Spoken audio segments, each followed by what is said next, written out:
In episode 55, we're going to be talking about bow fishing, which is seeing a huge rise in popularity and is a really action-packed way of bringing both worlds of archery and fishing together.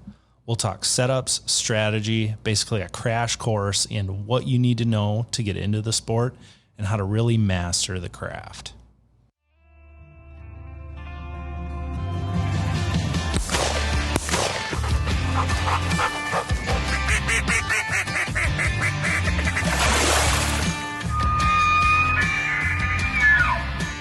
Welcome to the SCHEELS Outdoors podcast, your source for information on hunting, fishing, and all of your outdoor passions.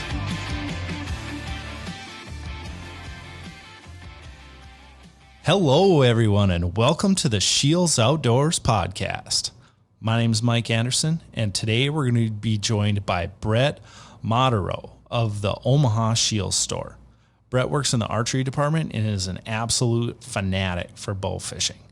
Now, I've never actually gone bow fishing before, so this one's going to be a learning experience for me, but I spent a lot of time both fishing and bow hunting, so I'm going to be pretty excited to learn from Brett here and maybe get myself into a new hobby. Brett, thank you for joining us today. Can you give us a little introduction on yourself and how you got into bow fishing? Yeah, my name is Brett Moderow. Been with SCHEELS for 8 years now. I'm the archery manager here in Omaha. I've been bow fishing for probably 15, 20 years, maybe more, something like that. Kind of cut my teeth bow fishing, shooting different, creeks, feeder creeks, road ditches, flooded road ditches, off-county roads, really shooting just about anywhere I could. Different lakes, wading, what have you. Yeah, it's an absolute riot. Yeah, I mean, it looks like it's so much fun. And, you know, talking about how you kind of got started, like a lot of it was not on a boat, right? Exactly. Yep. No, just, and that's what's cool about bow fishing, especially for people just getting into it. You don't need a boat to go out and shoot fish. You don't have to have the latest and greatest bow fishing bow to go do that. It could be a hand-me-down bow, something that you got from grandpa. It could be a bow that you picked up at a pawn shop, whatever it be. You can attach a reel to just about every bow that's out there. Mm-hmm. Very cool. So did you start first bow fishing, or were you fishing first and doing archery stuff and kind of got into it that way? How did that work for you? You know, I was a diehard rod and reel guy way back when. Anymore, I couldn't even tell you the last time that I rod and reel fished. It's been a while, but yeah, to kind of go on from that, really, I've always had a love and a passion for archery, and once I found out that I could shoot fish instead of catching fish, waiting for fish to bite or whatever, yeah, I was all aboard. Mm-hmm. Yeah, it really seems like it's the kind of sport where you just kind of get out and go after them. There's not really as much waiting involved. That's kind of making your own luck happen. And that's what's cool about it. Yeah, you're not sitting in one spot. You're constantly on the move,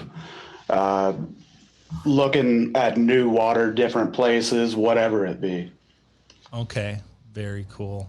So what sort of areas are you looking for if you're new to bow fishing, want to get started, be like, okay, like where do I even go? Honestly, the options are kind of endless.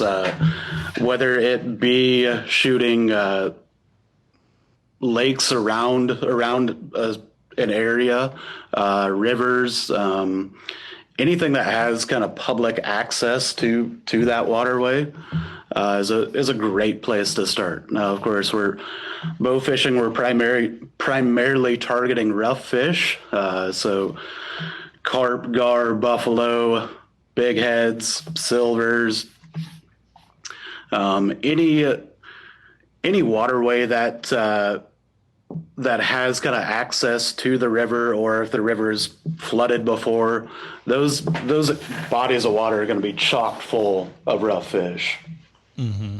Yeah, and kind of the beauty about this is you can really go bow fishing anywhere, anywhere around the United States or even like Exactly. the world for that matter. It's like basically you just need a river system and some rough fish. Granted, you're not going to get like gar everywhere, but like there's, as far as I know, there's carp basically anywhere in the United States, and It definitely seems like it. Yeah.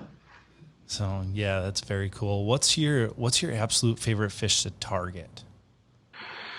For me, it would be alligator gar, hands down. Okay. Which alligator gar, they're primarily a southern state fish. Texas, Louisiana, Mississippi, even some brackish waters, they'll have alligator gar.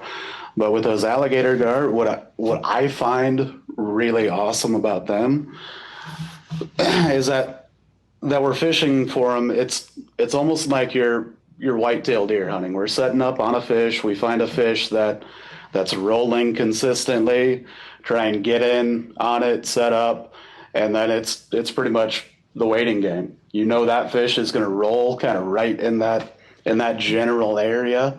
Now you would think that shooting at a 7-foot plus fish would be easy. No, it's far from easy. So those alligator gar, they come up and they roll. When they roll, they're gulping air.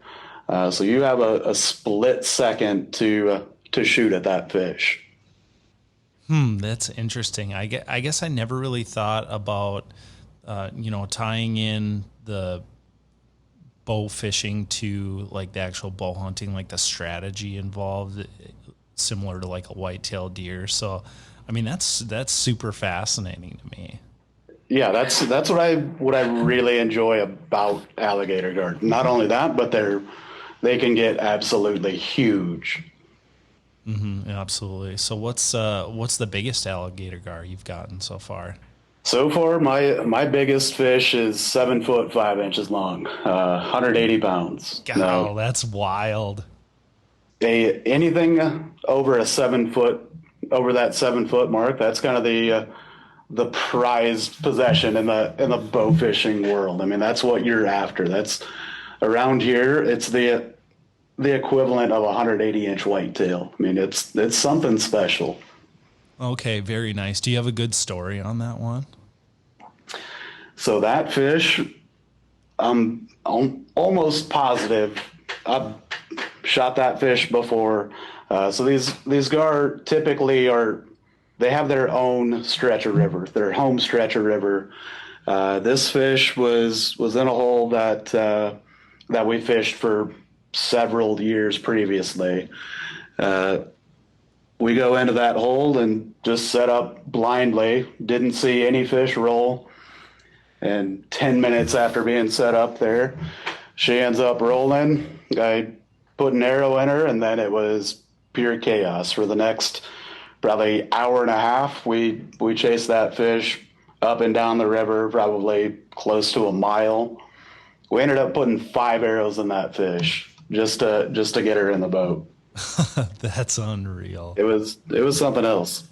Okay, now because I mean I'm basically a whitetail nut, so now you're really speaking my language here. I just don't even understand why I haven't tried bow fishing yet. I've had lots of friends tell me like, hey, you got to try bow fishing, you got to come out, and I just I haven't made the time yet, and that's just an epic failure on my part. So now you are pushing me right over that edge to get into this bow fishing sport for sure. And like I said, it's not something where you need a bunch of equipment to do it. Anyone can go out there and shoot a pile of fish. It's like I said, it's an absolute riot. And what I really enjoy about it is you're out there with your buddies, kind of the camaraderie, giving each other some gruff. I mean, they miss a fish, it's game on. Just kind of messing around. Yeah. Yeah. So, for somebody that's walking into it, or maybe, somebody that's been after it a while, well, what are the types of bows that you can use? What's a good starter bow? What's a good bow? Like once you fished a while, this maybe step up. Can you walk me through like sort of the types and the components of your bow fishing bow? So to go bow fishing, you don't need anything spectacular. It could be something that was handed down. It could be something that you grew up shooting. It could be something that you picked up at a pawn shop, or it could be a bow fishing specific type bow. A lot of the bow fishing specific bows, they're going to be constant draw bows, so there's no let off with them.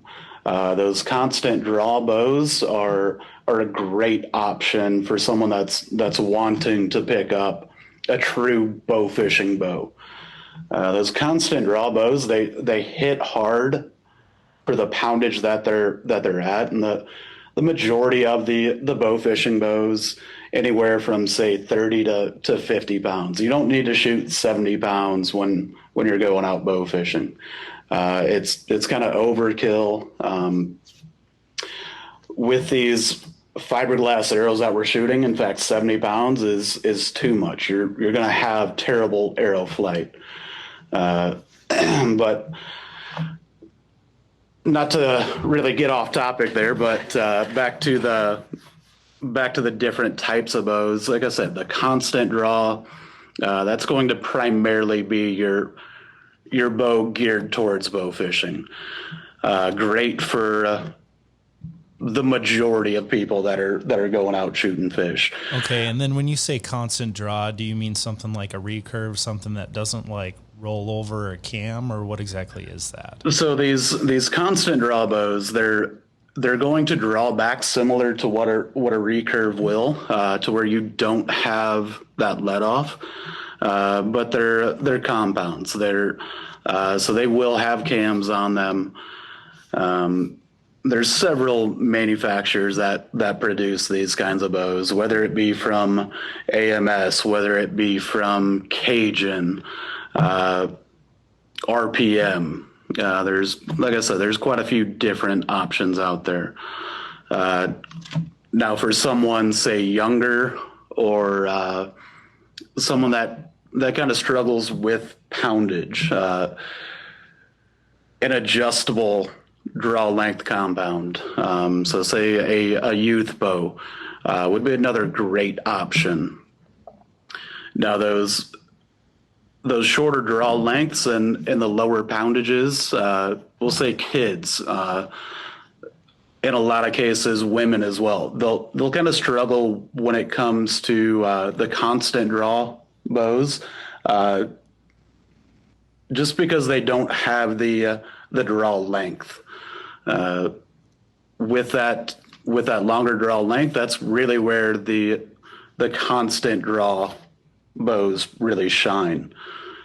The adjustable draw length bows are great for, like I said, those lower poundages, the lower draw lengths, and whether it be something from say Diamond, say a Diamond Prism or Mission with their Radic or the Hammer.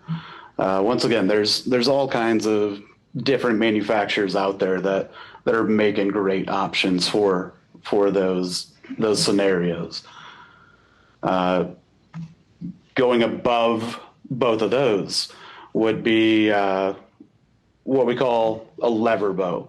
So a lever bow is kind of a hybrid bow, where you have recurve style limbs, but you still have cams on that bow.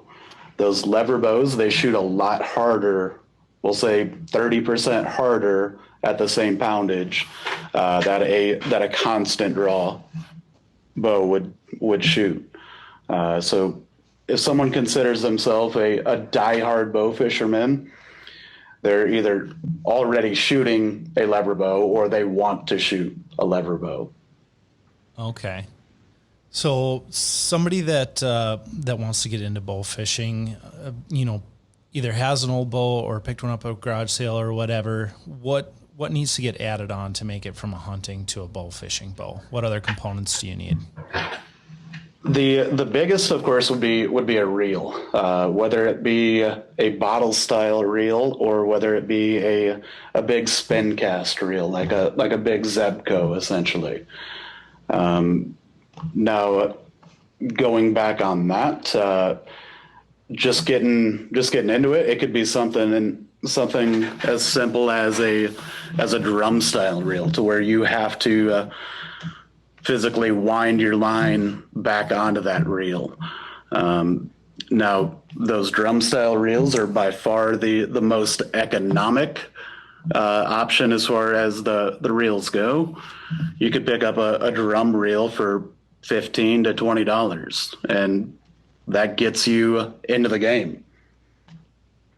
Versus a bottle reel. A bottle reel is by far the most user-friendly.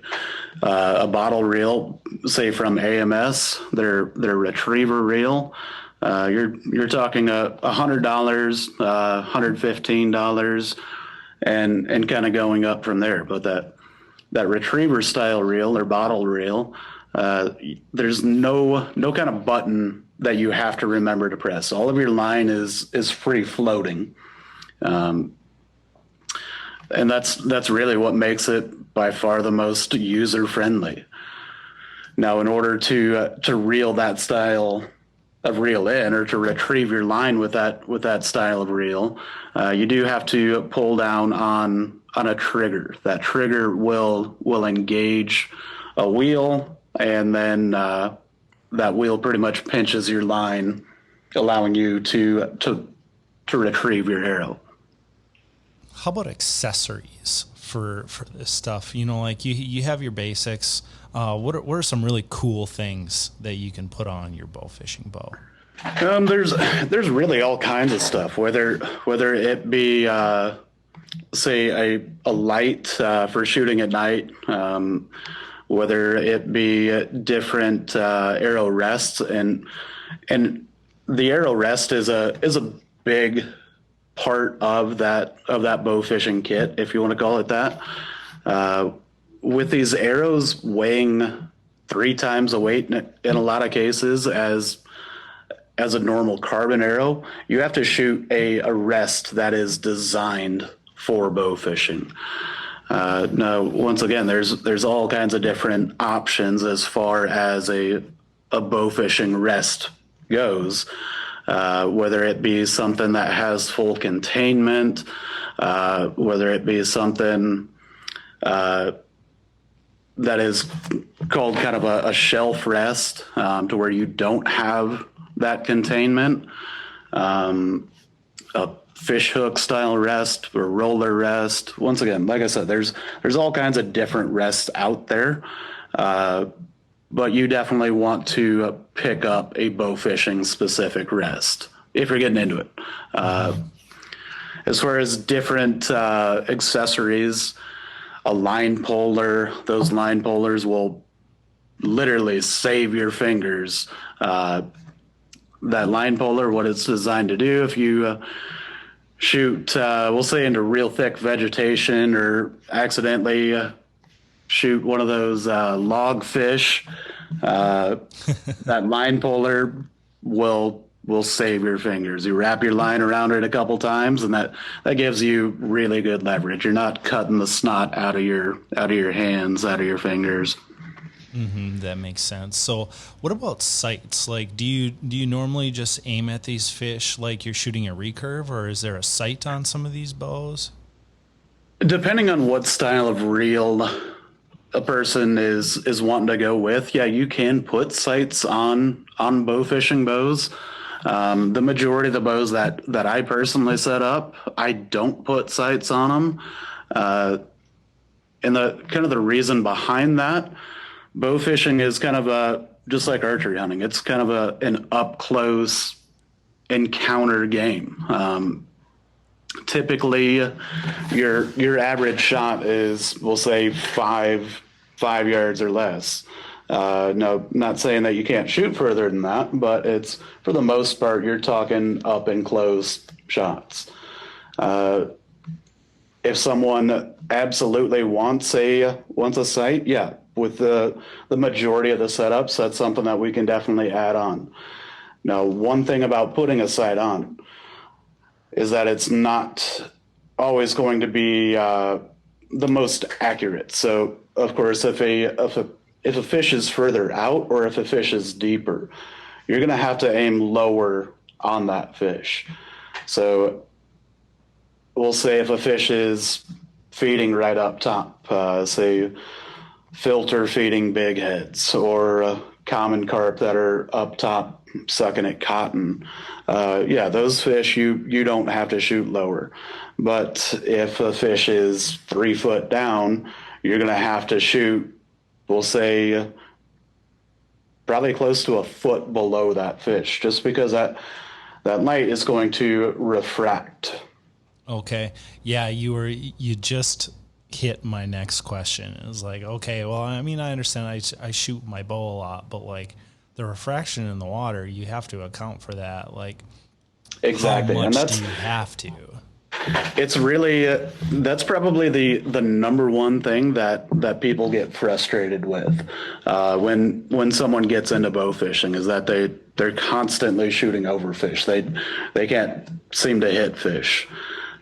Usually, what I tell people, when you draw back and you think you're right on that fish, drop your arm another 6 inches, and that'll put you right in the wheelhouse. Or actually try and shoot below that fish. The majority of the time, that's not going to happen.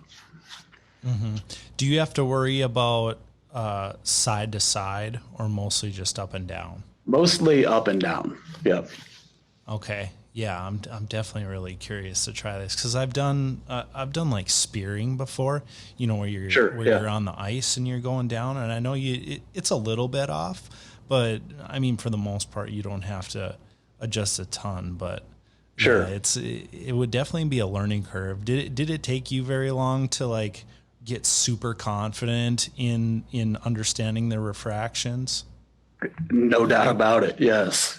Yep. And it's constantly changing. So we'll say if I'm shooting a lake that has really good clarity, we'll say a lake that I can see 5 feet or more down. That to me is one of the biggest struggles, because I'm used to shooting water clarity that's in good cases 6 inches or less. So when I get to those lakes that have that crystal clear clarity, it can be a lot of missed shots, no doubt about it, till you really figure out exactly where you need to shoot or where you need to aim. Mm-hmm. You know, and that's the same with anything. Like, you can't just expect that you're going to be a sharpshooter like from the moment you pick up a bow. Exactly. Yep. And there's days where you can be on fire, like you can't miss. It doesn't matter what you do. And there's days where if you were to fall out of the boat, you'd be lucky to hit water. It's kind of one of those deals. Yeah, for sure. So say someone that's, similar to you, shoots, similar poundages, stuff like that. What sort of effective range can you expect, and like how far down can you shoot before your arrow loses enough like momentum to actually like get through the fish? So myself, I shoot a lever bow, and I shoot my bows at 38 pounds. My bows never change in weight. That doesn't matter if I'm targeting alligator gar in Texas, or if I'm shooting big heads around here, or giant commons in South Dakota. It never changes from 38 pounds. Now, it seems like the deeper fish, a lot of people will struggle, and especially at my poundage, I struggle with deeper fish, just getting that kinetic energy behind it. But it seems like once I get to say 8 feet, that's when I'll have troubles actually sticking that fish. I'll pull scales off, but if someone was primarily fishing a body of water that has really good clarity, I would suggest to them that they shoot a heavier poundage. We'll say 50 or 45 or whatever it be. Okay, gotcha. Another question I have is, do you lead the fish? Like if it's stationary, or if it's, I'm assuming you lead the fish a little bit if it's moving, but like, will the fish anticipate your draw or like see it coming and stuff like that? So grass carp are notorious for this. Grass carp are typically very spooky fish. So you'll draw back on a fish and that fish will see that movement and they'll take off. So yes, you do need to lead a fish that's really hauling butt. Those fish are extremely tough to shoot. But a lot of those fish that are that spooky, they're big, and they don't get that big from just sitting there not caring. Mm-hmm. Yeah. So, I mean, can you give me a little reference on like how far ahead you're aiming? Oh, I would say if I'm shooting spooky grass carp, and granted, it depends on how far that fish is out. It's not uncommon to shoot a couple feet in front of a fish. Okay.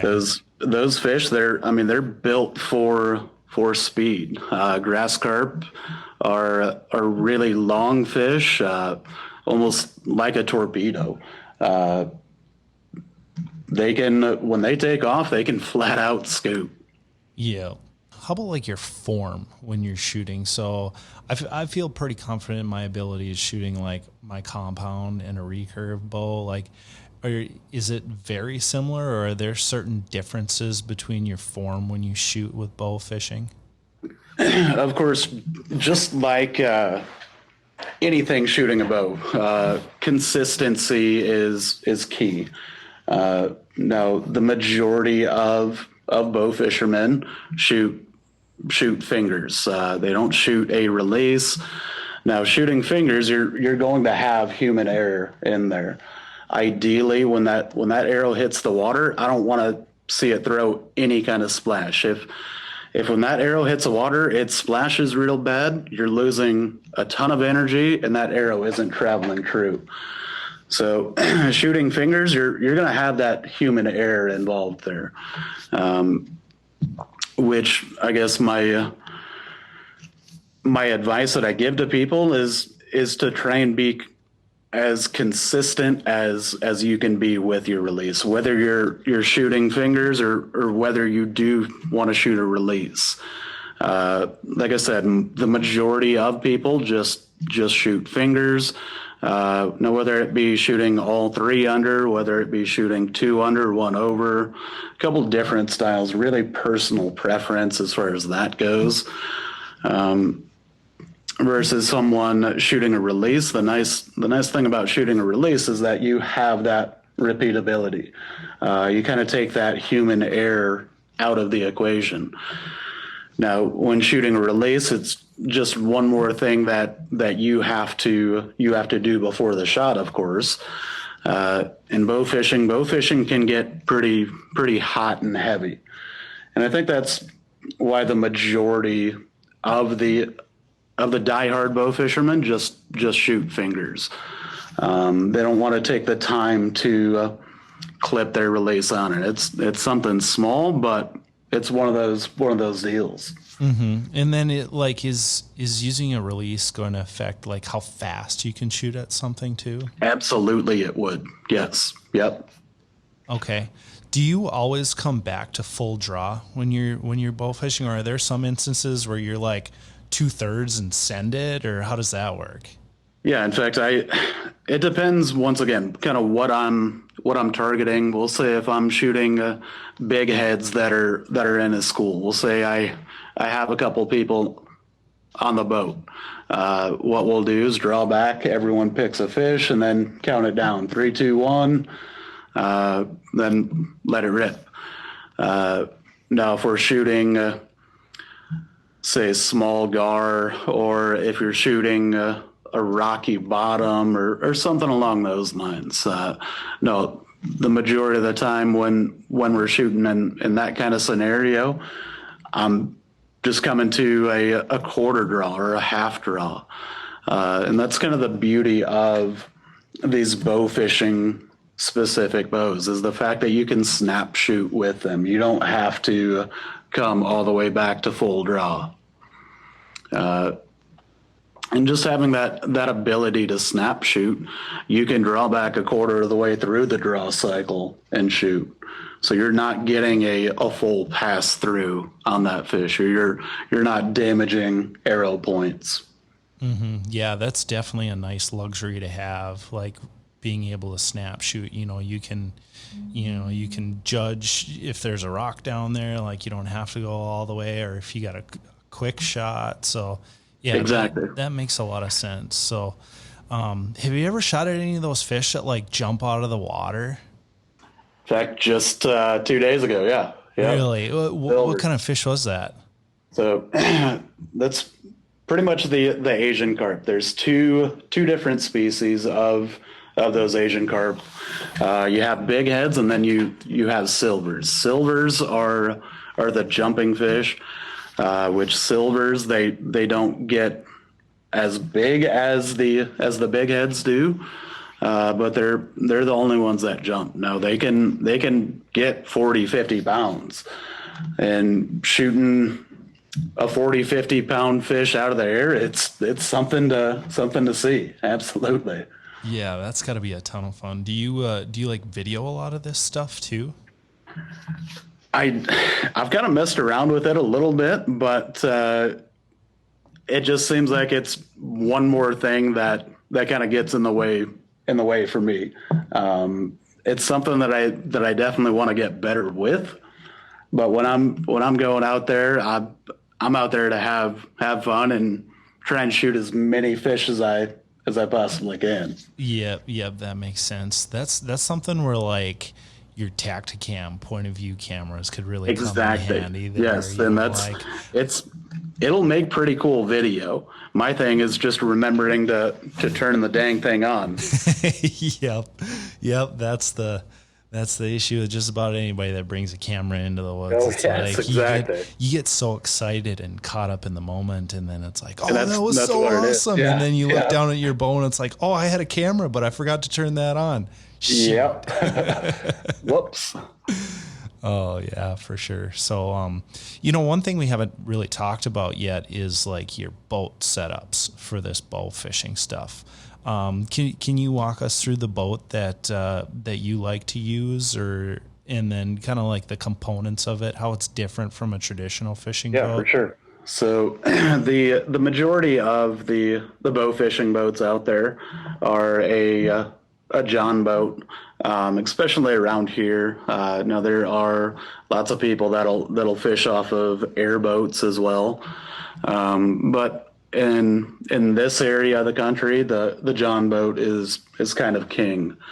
Now whether that be say a 16-foot boat up to 20-footers, 24-foot boats.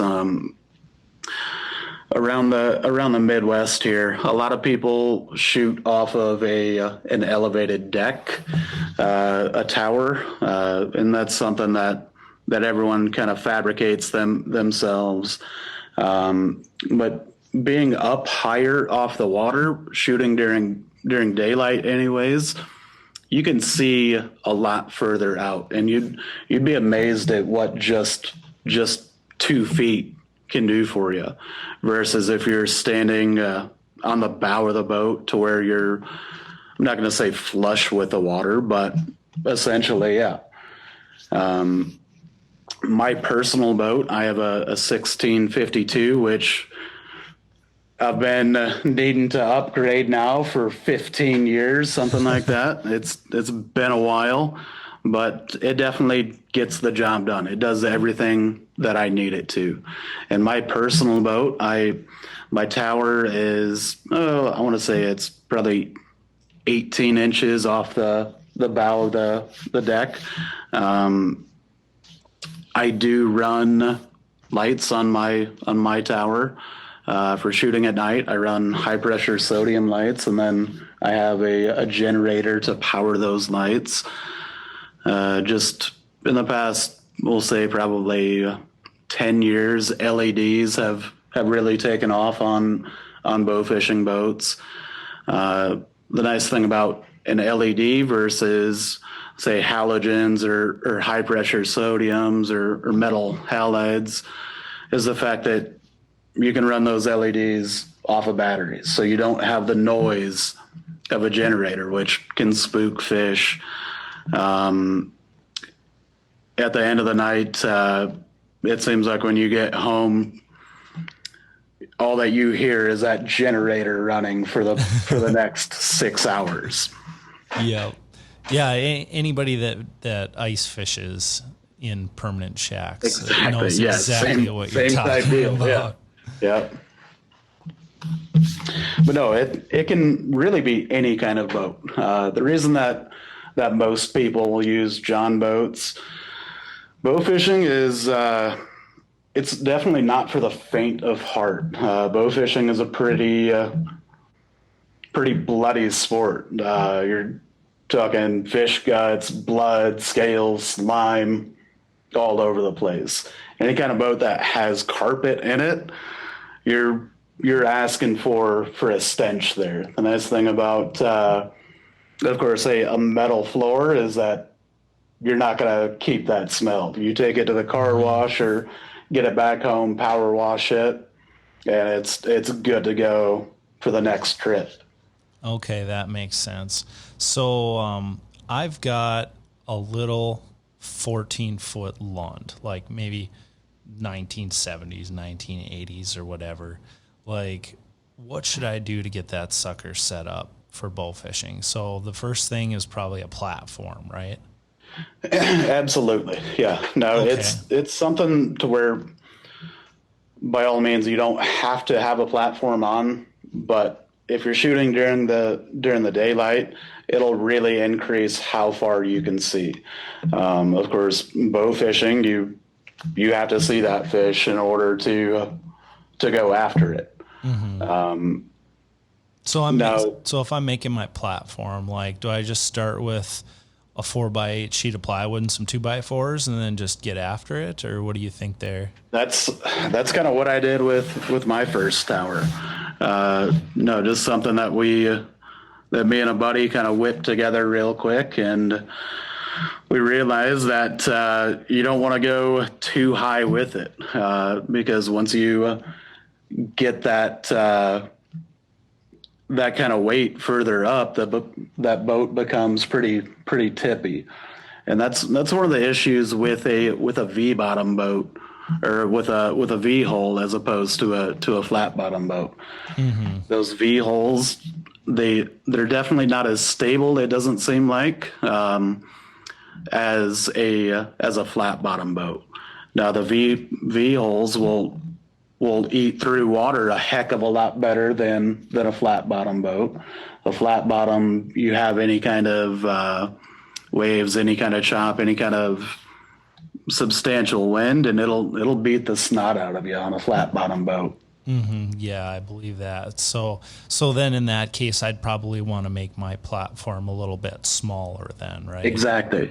Okay, sounds good. And then I like the thought of throwing those LEDs on there because then you can just bring a battery and connect it to that, and then you're ready to rock. Absolutely. Mm-hmm. Have you noticed a lot of like scaring the fish when you're using lights, or does it not seem to bother them all that much? Depending on what type of fish, we'll say the majority of carp, whether it be commons, whether it be say buffalo,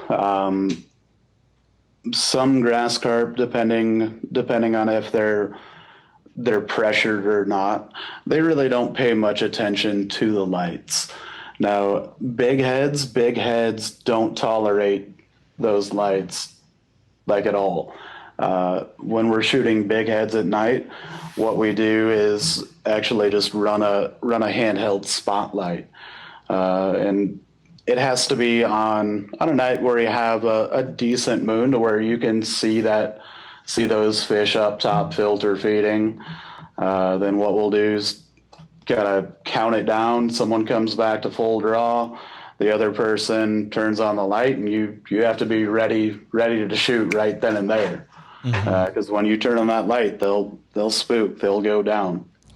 Yeah, this is super interesting for me because it's just like you can tell that you've spent a lot of time in a boat thinking about this, and I'm sure a lot of these instances you learn from like failures and stuff like that. But it's super nice to just get the quick hit information. Like, okay, this is what I need. This is some things to look out for. Just super cool. All right. Well, I'd like to move into a little bit of story time now. So, do you have a craziest time in the boat in mind? Probably there's all kinds, truthfully. But probably the craziest or most chaotic would be, it seems like any time we boat an alligator gar or get an arrow into a big alligator gar, it's pure chaos. Like everything just goes right out the window. With those big alligator gar, the amount of power that they have behind them is absolutely incredible. So once you get an arrow in a fish, the next goal is to get a backup arrow in that fish. Once you have a backup arrow in that fish, your odds of boating that fish just skyrocketed. But no, it's like I said, it's pure chaos when you get an arrow in that fish. Pretty much what we do is you have your anchor guy. That guy pulls up the anchor as quick as he possibly can and tries to run the trolling motor as his buddy right next to him is dang near getting ripped out of the boat by this fish. Have you ever had any instances where somebody actually did get ripped out of the boat? So what we do down there, we shoot big game retrievers. So we have floats attached to our line. Now, we try and get, like I said, another arrow in that fish as quick as possible. But if that fish is going, you're not stopping it. Like I said, the amount of power that they have is absolutely insane. So if that fish is going, what we'll do, we'll let that float go, almost slingshot it. You get some pressure behind that line, and then that fish will flat out take off with that big float. From there, we'll chase that float down, pull her up, and like I said, try and get another arrow in it. Probably one of the I don't want to say scariest, but I've had some pretty close calls with shooting too many fish, to where we dang near sank the boat because we had that many fish on the boat. You definitely want to be careful with it. Always keep in mind of your surroundings and what's going on. A lot of times I'm fishing the river, and the rivers are nothing to be messed around with. Like you don't want to underestimate them. Safety wise, wear a life jacket. And like I said, always kind of be aware of your surroundings, kind of what's going on, and your head on a swivel. Mm-hmm.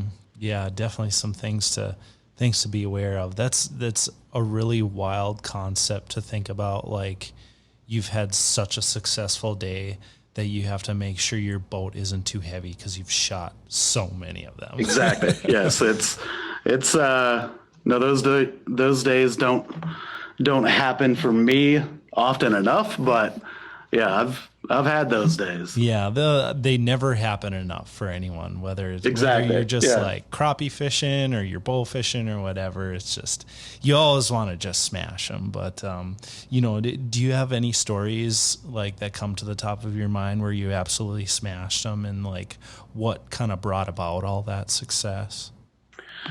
Probably the one thing that comes to mind, and on this day, boy, I can't even remember the total count for what we shot, but it was kind of the perfect storm. The river was on the rise. We were able to get clear into a flooded backwater, and a lot of times when that water hits fresh vegetation, so the water's rising up, hitting fresh vegetation, that water clarity it's crystal clear, like bath water. And it's literally, you can shoot till your fingers bleed, one of those type deals. And that's where, I've had some close calls to where we've had to go and unload fish, and then go back out. That's wild. So, and the good thing with shooting all these fish is they're like, invasives or things like that. And it's generally good for the ecosystem to get rid of some of these fish. Yes. Cause in a lot of cases, these fish are destroying the waterways. We'll take for an example, big heads and silvers. 10 years ago, it was a lot different place than what it is today. The amount of fish that are in these river systems, it's a cause of concern. That's for sure. Mm-hmm. Yep, absolutely. So, you've given us a lot of information here, and told a couple of good stories. So I'm pretty jacked to try bow fishing here. So do you have any? You have to make it happen. Get out there. And I do. Do it. I gotta make it down to your store, maybe visit and take an evening, do a little bow fishing. That'd be absolutely pretty fun. Yeah, we'll make it happen. So do you before we close this out, do you have a few last tips or words of wisdom that the viewers can take away from this? One of the probably one of the biggest tips is to get yourself a good polarized pair of glasses, especially if you're shooting during the day. Shooting at night, you don't need them, but if you're going to spend any kind of time shooting during the day, invest the money and pick up a pair of good quality polarized glasses. My favorite by far are the Costa Del Mar, the 580s. And I've shot with Oakleys in the past. I've shot with the 400 series Costas, but those 580s, it seems like for me, with those glasses at the end of the day, my eyes don't have the amount of eye strain that cheap glasses do. Color separation as well. Those 580s, they'll make those different colors, and a lot of times that's what you're looking for, is something different that's in the water. So definitely get yourself a good pair of polarized glasses. It'll help out a ton.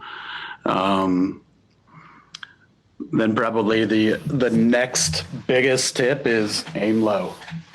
Just try and shoot below that fish till you kind of gain a grasp of it. Okay. Yeah, great advice. And I mean, you're spot on with that, with the sunglasses and the eye strain and stuff. Like when you're out there bow fishing, I'm assuming like you are really breaking down these pieces of water and seeing things that are just, a hair different than something else. And the faster you can pick up on those fish, the faster you can prepare yourself for your shot. Yes. Yep. Very cool. So, yes, again, thank you for your time and for your information. And you've definitely got me excited to get out and try this bow fishing. Anytime. So, yeah. All right. Well, hey, best of luck on the water, and we'll see you out there. Awesome. Thanks for having me. Thank you. You just heard our conversation with Brett Moderow on bow fishing. If this is something you'd like to try out but don't have the gear to do it, you can either head to your local SCHEELS store or view our selection online using the link in the description of this podcast. We have everything from bows to complete setup kits to your reels, replacement line, and that line puller that Brett talked about that will save your hands. If you like what you heard, make sure to hit that subscribe button on the listening platform you chose today. We have a new episode every Friday, and you're going to get that notification of a new episode. And with that, we want to thank you all for listening, and see you next time.